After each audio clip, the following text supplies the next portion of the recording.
પંચમહાલ જિલ્લાના કાલોલ તાલુકાના ભાદરોલી બુઝર્ગ ગામમાં આડા સંબંધોના કારણે થયેલી એક ચકચારી હત્યાનો ભેદ પોલીસે ઉકેલી કાઢ્યો છે। 4 દિવસથી ગુમ થયેલા 35 વર્ષીય રાજેશભાઈ નરવતસિંહ સોલંકીની તેમના જ નાના ભાઈ અને પત્નીએ મળીને હત્યા કરી લાશના ટુકડા કરી દફનાવી દીધી હોવાનું પોલીસ તપાસમાં સામે આવ્યું છે। મળતી માહિતી મુજબ ભાદરોલી બુઝર્ગ ગામના રહેવાસી રાજેશભાઈ સોલંકી તારીખ 4 જૂનથી અચાનક ગુમ થઈ ગયા હતા। પરિવારજનોએ તેમની શોધખોળ કર્યા બાદ 9 જૂને કાલોલ પોલીસ મથકે ગુમ થયાની જાણ કરી હતી। પોલીસે તપાસ હાથ ધરતા મૃતકની પત્ની શિલ્પાબેન અને મૃતકના ભાઈ ધર્મેન્દ્ર સોલંકી વચ્ચે આડા સંબંધો હોવાનું સામે આવ્યું હતું। પોલીસે ધર્મેન્દ્ર સોલંકીની પૂછપરછ કરતા સમગ્ર હત્યાકાંડનો પર્દાફાશ થયો હતો। ધર્મેન્દ્રએ કબૂલાત કરી હતી કે રાજેશ સોલંકી તેમના સંબંધોમાં અડચણરૂપ બનતા તેની હત્યા કરવામાં આવી હતી। હત્યા બાદ મૃતદેહને 1 દિવસ સુધી છુપાવી રાખ્યા બાદ મીઠું અને ધારદાર હથિયાર લાવી લાશના ટુકડા કરવામાં આવ્યા હતા અને ગામની સીમમાં આવેલા ચેકડેમ નજીક ખાડો ખોદી દફનાવી દેવામાં આવી હતી। પોલીસ, મામલતદાર, ડીવાયએસપી અને તબીબોની હાજરીમાં મૃતદેહ બહાર કાઢવામાં આવ્યો હતો।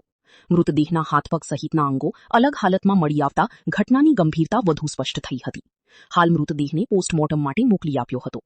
આ ઘટનામાં પોલીસે ધર્મેન્દ્ર સોલંકી અને શિલ્પાબેન સોલંકીની અટકાયત કરી વધુ તપાસ શરૂ કરી છે। એફએસએલની મદદથી પુરાવા એકત્રિત કરવામાં આવી રહ્યા છે।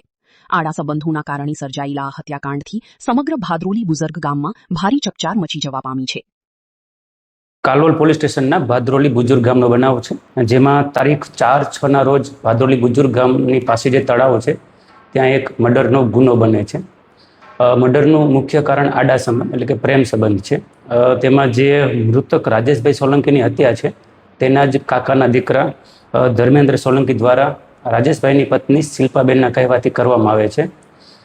બનાવની હકીકત એવી છે કે ધર્મેન્દ્ર સોલંકી અને રાજેશ સોલંકી બંને બહાર જમવા જાય છે અને જમીને પરત જ્યારે આવતા હોય છે ત્યારે સમયનો લાભ લઈ અને ધર્મેન્દ્ર સોલંકી દ્વારા રાજેશ સોલંકીના માથાના પાછળના ભાગે ઈંટ મારી અને નીચે પછાડી દે છે અને ત્યારબાદ જે તળાવની પાસે જે નાનું રેતી અને ચેકડેમ જેવું આવેલો હોય છે ત્યાં લઈ જઈ માથું પથ્થર સાથે 3 થી 4 વખત પછાડી દઈ અને ત્યાં જ લાશના ટુકડા કરી અને રેતીની અંદર ખાડો કરી અને ડેડ બોડી દાટી દેવામાં આવે છે।